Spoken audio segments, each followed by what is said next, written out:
Hello students, आज जो topic मैं डिस्कस करने जा रहा हूँ वो है two methods of accounting.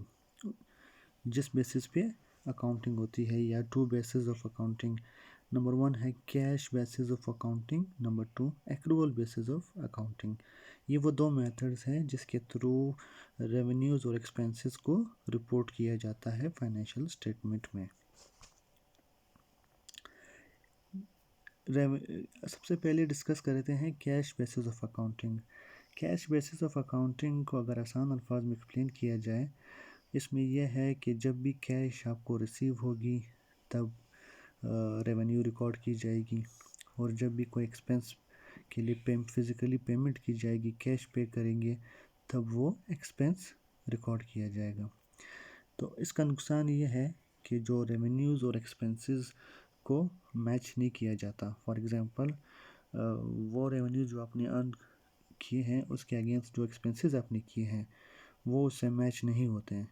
For example, एक वन मंथ का एग्ज़ाम्पल लेते हैं। कोई first month of financial year है, फॉर एग्ज़ाम्पल जुलाई का मंथ है।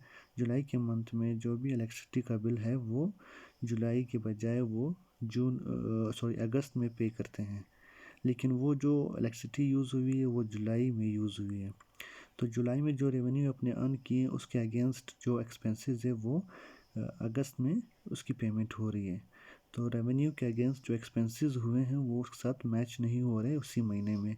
तो उसी जुलाई के महीने में अगर आप प्रॉफिट निकालना चाहते हैं तो रेवेन्यूज़ है लेकिन एक्सपेंसेस नहीं है, एक्सपेंसेस अगस्त में जा रहे हैं। और अगस्त में देखा जाए तो वो जो एक्सपेंसेस हैं वो एक्सपेंसेस उसी अगस्त के महीने के नहीं हैं, लेकिन वो उससे माइनस हो रहे हैं। तो ये कैश बेसिस ऑफ अकाउंटिंग का एक बहुत बड़ा ड्रॉबैक है। इसको रिपीट करते हैं, कैश बेसिस अकाउंटिंग वो अकाउंटिंग सिस्टम है, अकाउंटिंग बेसिस है जिसमें रेवेन्यू को तब रिकॉर्ड रिकग्नाइज किया जाता है जब कैश रिसीव होता है, और जो एक्सपेंसेस है एक्सपेंसेस को तब रिकॉर्ड किया जाता है जब बाकायदा एक्सपेंसेस के लिए पेमेंट की जाती है कैश में। तो यह है cash basis of accounting. Accrual basis of accounting में रेवेन्यूज़ को तब रिकॉर्ड किया जाता है जब वो अर्न किए जाते हैं, यानी सेल्स हो गई, गुड्स डिलीवर हो गए। बेशक अमाउंट कैश रिसीव नहीं हुई, फ्यूचर में वो रिसीव होंगे, तो तब जैसे ही वो गुड्स डिलीवर हो गए और सेल्स रेवेन्यू जो है वो रिकग्नाइज की जाएगी जब। और इसी तरह एक्सपेंसेस जो है, एक्सपेंसेस जैसे ही इंकर हो गए तब उसको रिकॉर्ड किया जाता है वेदर और नॉट कि वो पे हो चुके हैं या नहीं।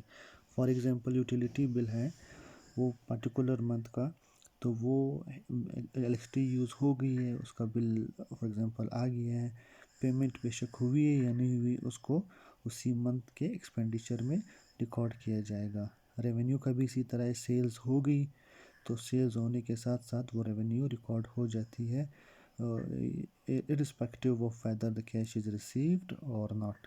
इसका फ़ायदा क्या है कि जो रेवेन्यूज़ और एक्सपेंसेस जो है वो मैच हो जाते हैं एक पार्टिकुलर पीरियड में, और उसके मुताबिक जो हमारे पास जो नेट इनकम आती है, नेट प्रॉफिट आती है, फॉर एग्ज़ाम्पल सेल्स से जो हम एक्सपेंसेस माइनस करते हैं प्रॉफिट हमारे पास आता है, वो फिगर ज़्यादा रियलिस्टिक होती है।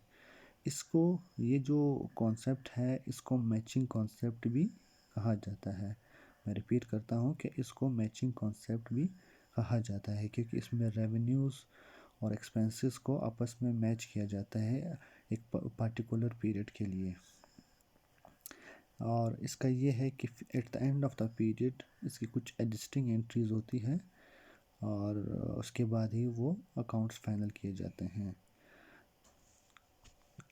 Accrual basis basis cash basis accounting को अगर देखा जाए तो accrual accounting focuses on the economic impact of transactions, यानी वो जो फाइनेंशियल ट्रांजैक्शन का जो इकोनॉमिक इम्पैक्ट है उस पे फोकस वो करती है।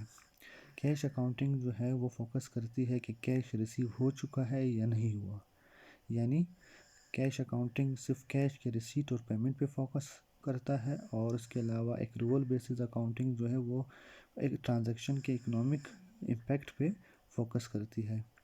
ये जो एक रोल बेसिस अकाउंटिंग है, ये इसमें फर्म जो है एसेट्स को मैक्सिमाइज़ करता है, और कैश बेसिस अकाउंटिंग में फर्म जो है वो कैश को मैक्सिमाइज़ करता है।